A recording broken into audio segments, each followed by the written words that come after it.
Here lies Francis Ford Coppola's career. Cause of death? Suicide. Do the thing. God, you're so pretentious! Hi everyone, it's me, Grant, the movie and TV guy. Woken Riz on Popcorn with Grant, everybody.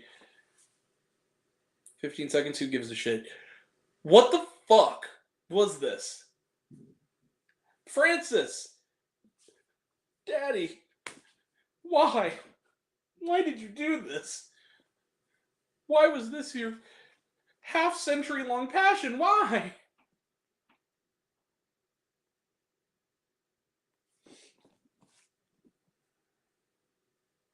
I'm going to tell you something I pulled out of my ass that is indistinguishable from anything else in this fucking movie.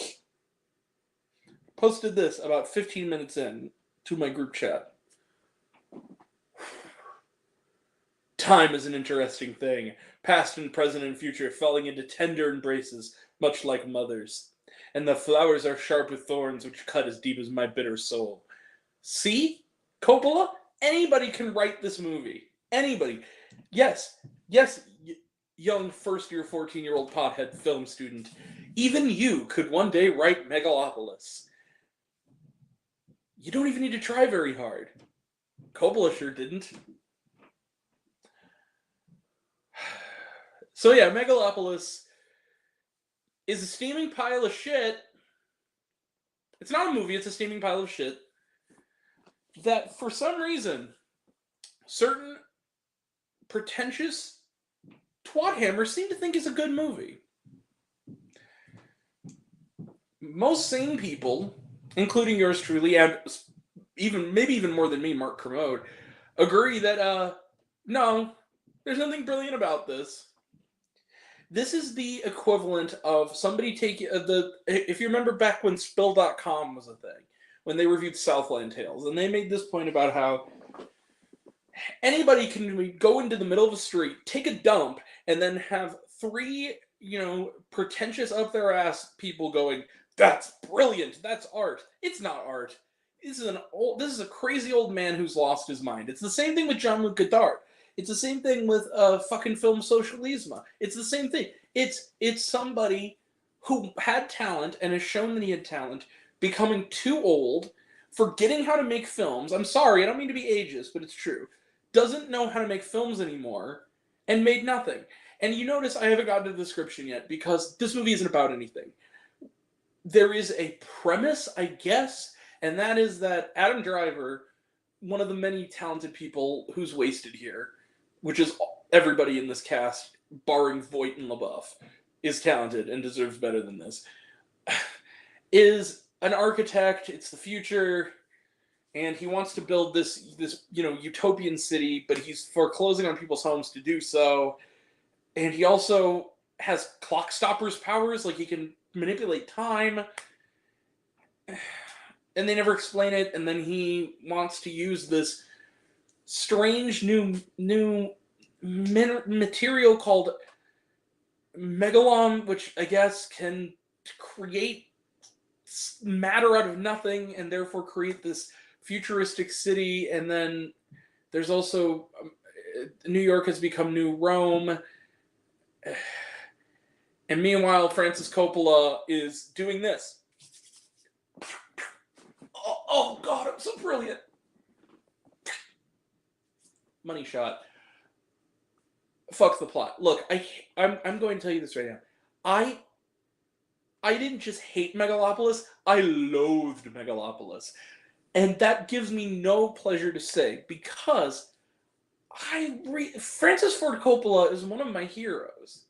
And it's doubly depressing. It's a bad film, but it's even worse because it's made by somebody who is good at what he does and has been good at what he does. And he's 85. This is probably his last film. And you know what? That's heartbreaking, because there is no evidence of the man who made The Godfather in here, or who made Apocalypse Now in here, or The Conversation in here. The Outsiders, Peggy Sue Got Married, The Cotton Club, fuck, even Twist. There's none of that guy in this. None of it. He's gone. He's, even Youth Without Youth, just gone. Coppola has lost his mind.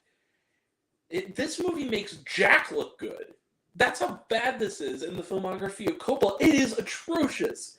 This movie that has no point. I'm not going to waste time with this. I don't want to waste more time with this than any, so I'm just going to give you some bullet points. Shia LaBeouf in this movie is giving one of the single worst performances I've ever seen in a movie in my entire life. And I've seen hundreds of thousands, if not low millions of movies at this point in my almost 31 years of existence. He is given one of the top 10 worst performances. It's up there with, Eisenberg in fucking Batman v Superman. It's on that level. More so. It's whatever you care to name. It's up there. Everybody in Hillbilly Elegy. Everybody. It is and Shia LaBeouf, again, as much as I think he's a detestable human being, when he wants to be, he can be a good actor. Honey Boy, for instance, Peanut Butter Falcon, Holes. The guy can be good. Disturbia. I have a soft spot for Eagle Eye. I like that movie more than some people. It's absolutely ridiculous, but it's entertaining. This movie, there are two people in this movie who kind of get out of this with dignity. Those are Aubrey Plaza and Grace VanderWaal. Speaking of talent wasted, who are the only actors who not only seem like they know what kind of movie they're in, but also know the kind of characters they're playing. And in the case of, especially Plaza, and in the case of VanderWaal, she gets the 20 seconds of this movie. You can call it the Bucky Larson, Kevin Nealon grape moment of this movie. There's 20 seconds of this movie that's kind of clever, and it involves Grace VanderWaal, where she plays this character who's a singer, who her whole thing is she's young and virginal, and everybody, her song is about how she pledges to be a virgin for as long as she can. And then it turns out she's not actually young. She's 20. She's not actually like a kid. She's 23. She's had an affair with Adam Driver. Spoiler alert, you knew this going in. Had an affair with Adam Driver, and a political rival has broadcast it to this big extravagant party, right? This illicit tape of the two of them, having sex.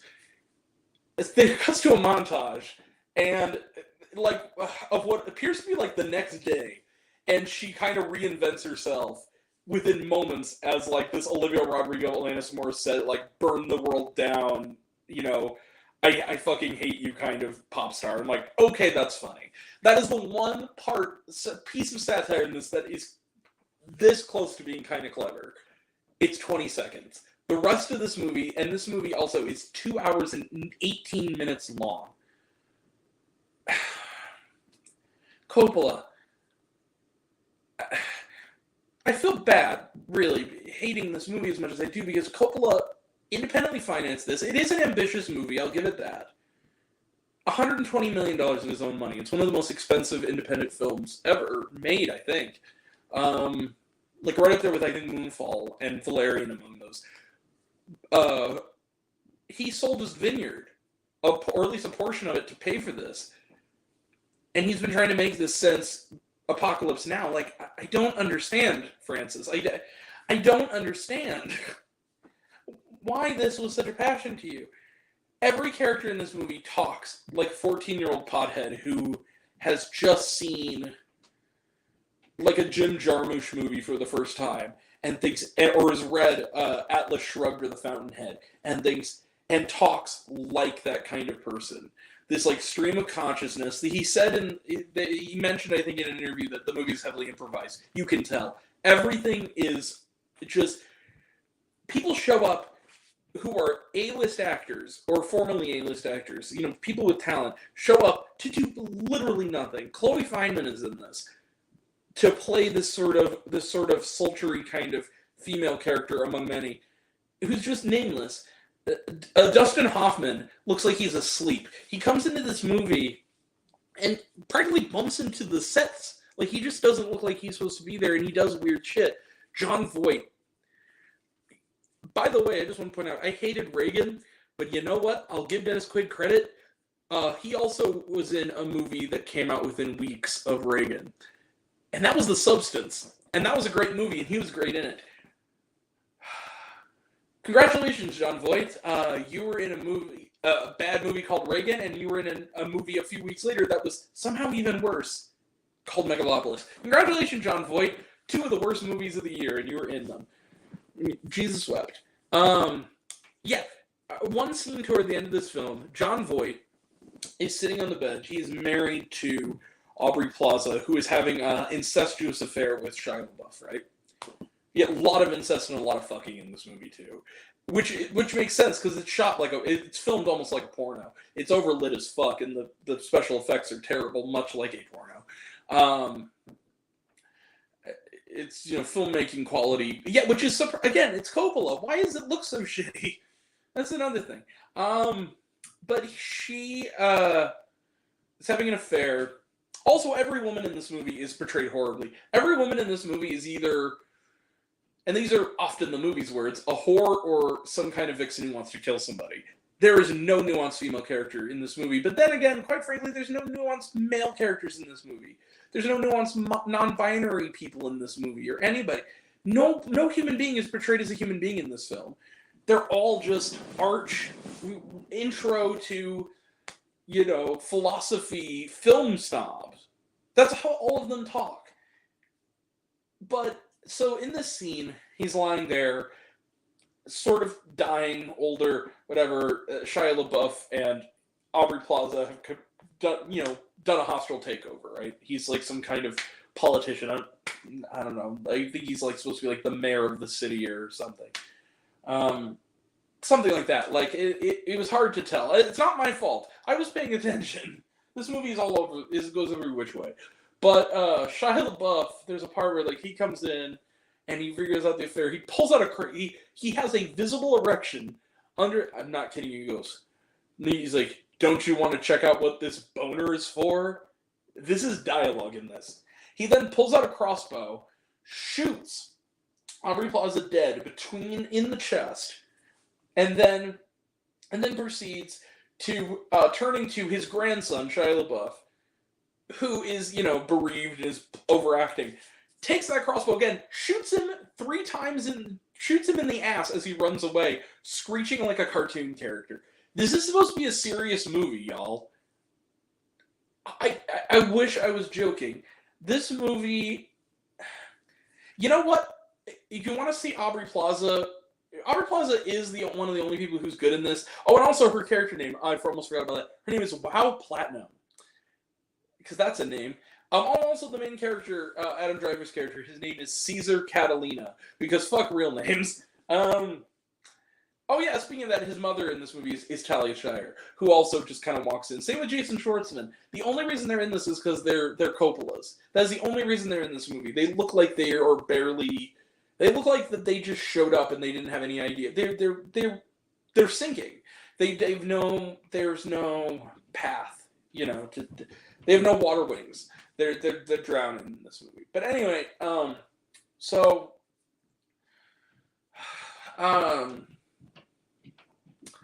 yeah, so Wow Platinum. Aubrey Plaza is, does what she can in this. It's next to impossible for Aubrey Plaza to be bad in anything. Even something like Dirty Grandpa, like she's the best part of it. But here's the thing. This week, Aubrey Plaza, in the span of this calendar week, is in a really good TV show, which is Agatha All Along. It's on Disney Plus. You should watch it. And also, this very weekend, it opened limited 2 weeks ago. It is going to wide release in about as many theaters as Megalopolis this weekend. There's a good movie with Aubrey Plaza in it, being great and not having to outact the material. It's called My Old Ass. And that's the Aubrey Plaza movie you should all go see. It's one of the best films of the year. This movie, she is forced to deal with this sort of material. Everybody's Giancarlo Esposito, Natalie Emmanuel, all these talented people, and they have nothing to do. They're just there to be. Adam Driver is pretentious. There's one scene where he literally does the entire "to be or not to be" monologue from fucking Hamlet, the whole thing, and it's not supposed to be ironic. It's ridiculous. This movie is absolutely ridiculous. It's not brilliant. It is not, this secret. It's not the, oh, you just don't get it, or, oh, it's actually brilliant, It's not supposed to be about anything. It's Coppola. That means it has to be good. No, it's not. Coppola made a shitty movie. And it's not going to be better with time. This is not Apocalypse Now. This is not The Godfather. It's not one of those movies that's going to get a mixed reaction and then age well. It's not. This movie is bad. It's unfocused. It's sloppy. It's terrible. I hated Megalopolis so much, and it gives me no pleasure to say this, because this is probably going to be Coppola's last film. I mean, it took him 13 years between this and Twix to make another film. It's over. This is it. This is probably his last film. And you know what? Francis, buy back the acreage. Go back to the winery. Let your daughter take over the family name. She's really good at it. This isn't it, Francis. I'm just, as much as it breaks my heart to say this, it's over, man. Just retire, please. Please. Please. Anyway, I'm giving Megalopolis, much to my sadness. Yep. 0 stars, middle finger of kindness. It is the second worst film I've seen so far this year. The only thing that's worse than this is Am I Racist? Because unlike that was morally offensive. This movie's just bad. It's not morally offensive. It's not morally objectionable. Outside of the sexism, mind you. But it's just bad. It's just a bad film. So anyway, yeah, Megalopolis, 0 stars, middle finger of kindness. I'm done talking about this. We will be talking about it more, I'm sure, when we do our inevitable best and worst of the year list, where this will be on the worst. So let's move on. 0 stars, middle finger of kindness, close the book on it. Trailer trash. Let's talk some trailer trash. Captain America Brave New World. Talked about it. Looks good. Red One. This is a new trailer. Looks good. Small Things Like These. This looked good. Cillian Murphy is in it. Here. Talked about it. Looks good. Wolfman. Talked about it. Looks good. Gladiator 2. Talked about it. Looks good. Flight Risk. Talked about it. Looks good. Except Mel Gibson sucks. Den of Thieves 2, Pantera. Talked about it. Looks good. I probably should watch the first one. I've never seen it. And was there shawarma? No, there was not. Thank God. All right. That is it. We will be back tomorrow with the films I mentioned. Look at the Wild Robot video to find out, or just look at your homepage because I already have them set. So that's coming up, and that'll all be next time. And until next time, I'm Grant, the movie and TV guy. I see it all, and I'm happy to share it with you. I love you all. I appreciate you all. Love you all, class dismissed. I love you 3000. Be kind to one another. If you like this video, give it a like if you want to. Give it a subscribe if you want to. Give it the bell. I don't know what it does. That's what you're supposed to do, or so I've been told. Leave a comment, even if it's, hey, Grant, I like waffles. It really helps out. If you want to find me elsewhere, reviews, lists, and other fun stuff, you can find me on all my social media. I'm on literally everything, and either Raised on Popcorn with Grant or Raised on Popcorn. Take care of yourself. Take care of your mental health. It's incredibly important, and I want to know down below, what did you think of Megalopolis? Did you like the movie? Did you hate the movie? Think my opinion's good? Think I'm full of shit? Comment below. Let me know. And until we meet again, we were all raised on popcorn. Make mouth extra butter. I'll catch you guys next time. Take care, everyone. See you around. It's so hard to say goodbye. Rest in peace, Coppola's career. Take care, everyone. Bye. Right at the 11th hour. Yeah, but he's not in the higher end classes, though. That's the problem. All right, bye.